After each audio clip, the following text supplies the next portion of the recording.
Water is a natural resource whose availability is marked by a pronounced irregularity in time and space.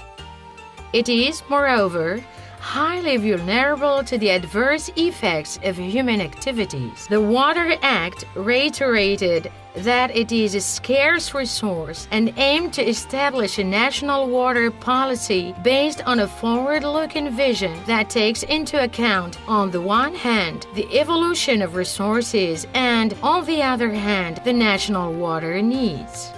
The Water Act No. 1095 and its implementing regulations make it possible today to adjust the legal and regulatory framework to climate, demographic, and socio-economic changes occurring in Morocco.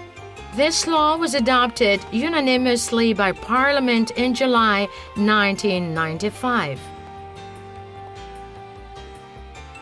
The basic principles of this act are based on public ownership of water, with the exception of acquired and recognized rights on the hydrological public domain, consultation and dialogue as a basis for planning and allocating water resources, decentralized and participatory management of water resources, regulating the use of drinking water, regulating the activities that pollute water resources, rational allocation of these resources, and extensive and ongoing monitoring of their use.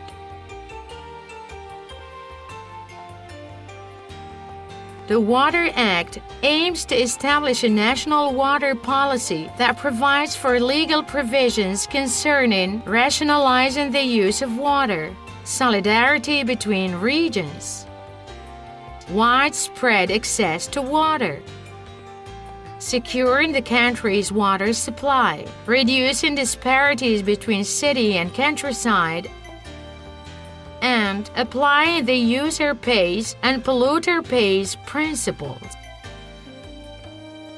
We speak of hydrological public domain, but what does it mean in fact? Under the Water Act No. 1095, all waters are part of the public domain with the exception of acquired and recognized rights and rainwater stored on private property. However, the need of maximum valuation of water resources imposed by their scarcity has led to legal provisions for limiting these rights so that the holders of rights over waters that they use only partly may not assign those rights except to owners of agricultural lands. However, a distinction must be made between the natural public domain, consisting of surface water and groundwater, and the artificial public domain, consisting of dams, canals, or water pipes. Under the law, the following are part of the hydrological public domain: all surface water bodies,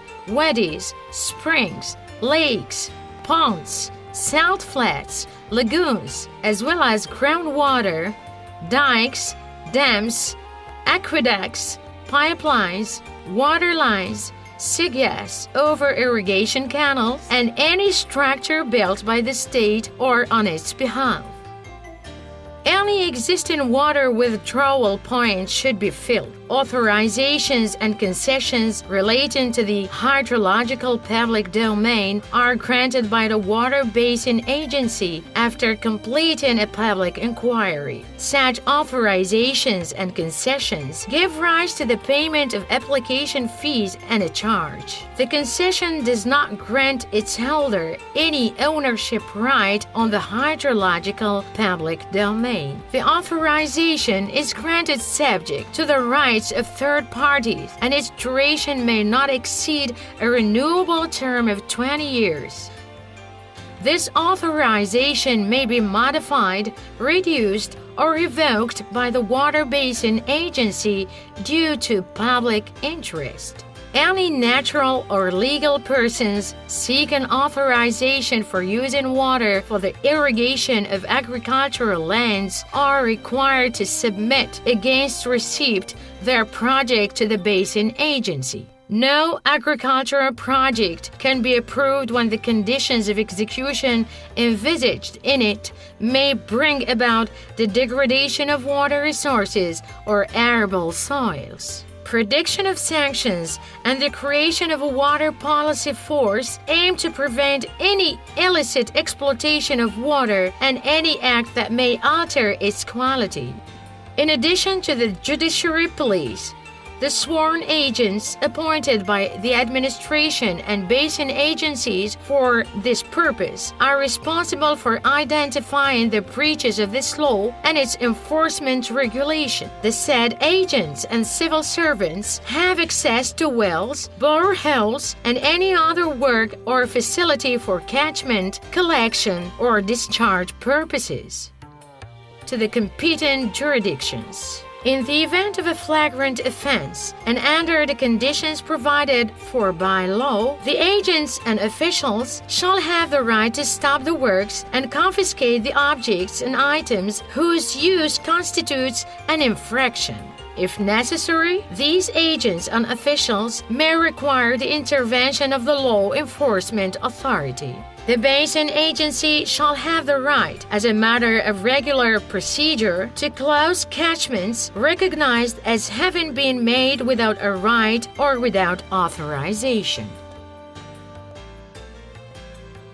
The main innovations of the Water Act deal mainly with the integrated management of water resources through decentralized and cooperative planning. This coherent and dynamic planning includes measures for rationalizing the use of water, generalizing access to water, strengthening inter-regional solidarity, reducing disparities between city and countryside as part of programs aimed at ensuring water security all over the territory of the kingdom. The main planning tools are the National Water Plan, prepared by the Water Department for a period of 20 years. It sets forth the orientations of the water policy and defines the strategy to achieve it. It sets priorities for the mobilization and utilization of water resources and sets the program and schedule of implementing hydraulic structures as well as the conditions of interbasin transfers. Master Plan for the Integrated Management of Water Resources, developed and implemented by the Water Basin Agency. It may undergo revisions every 5 years, unless exceptional circumstances arise that impose a modification of its content before this period elapses. It ensures the availability of water in sufficient quantity and quality for the benefit of all the users of the relevant water basin in accordance with the aspirations to economic and social development. Decentralized water management takes place at a water basin scale. Consider the natural geographic space that is best suited to understand and solve problems in connection with water resources management. In this context, the Water Act created the water basin agencies as public institutions with legal status and financial autonomy. This management is achieved thus through a decentralized and cooperative administration involving public authorities and water users in making any decision relating to water management. It also aims at developing water resources and making water-related investments profitable, while taking into consideration the economic and social interests of the populations by safeguarding acquired water rights as recognized by public administration. The water basin agencies may provide loans, grants, and subsidies to any person investing in water resource development or preservation. Their resources come from user fees and pollution charges collected from water users, borrowing, subsidies, gifts, etc. Thus, Thanks to the flexibility in management and decision-making enjoyed by the basin agencies, all the water users in a given basin can benefit from the financial support and technical assistance needed for their operations related to the hydrological public domain. The mission of water basin agencies is therefore to establish a coherent and coordinated planning across the river basin to ensure an integrated, decentralized, and collaborative management, as well as the rational and efficient use of water, in addition to protecting water resources and ensuring their quantitative conservation, granting authorizations and concessions for the use of public water resources, and establishing fees in accordance with the user pays and polluter pays principles. The qualitative and quantitative protection appears in the law as a contribution to the improvement of the environmental condition of national water resources.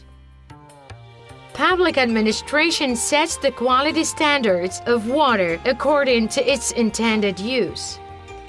No discharge may be made without a prior authorization granted by the basin agency after conducting an inquiry. This authorization gives rise to the payment of fees under the terms set through regulatory channels. The discharge limits are applied to any spill, and these limits are revised every 10 years to adjust them to the protection of water quality. Some areas called preservation zones may be delimited in the areas where the extent of groundwater exploitation may jeopardize the existing water resources. Within these perimeters shall be subject to prior authorization any execution of wells or boreholes, any works to replace or redevelop them, and any exploitation of groundwater, whatever the collection flow rate. If need be, prohibition zones may be delimited by decree in areas where the water bodies or the quality of the waters are declared in danger or over-exploitation or degradation. Authorizations and concessions of water withdrawal are issued only when such water is intended for human consumption of livestock watering. The concern of water resources development is one of the innovations of the law. To alleviate the pressure on water resources, the Water Act provides for measures to use non-conventional waters. Have the right to use when it falls on their land.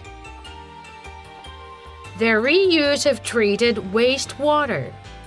This reuse allows for water savings and contributes to fighting against pollution of water resources. Any reuse project may receive financial assistance from the relevant basin agency.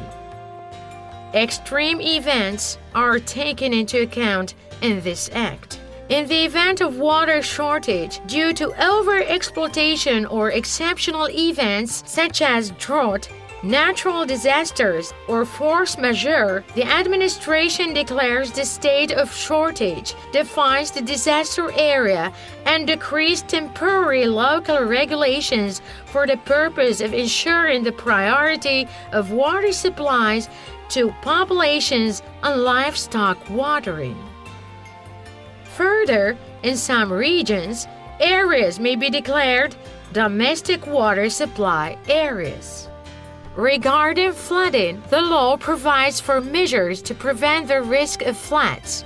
Thus, any structure that may impede traffic or the flow of water is prohibited unless it is authorized. Such works require the owners of properties on the banks of watercourses to construct dikes for the protection of people and property.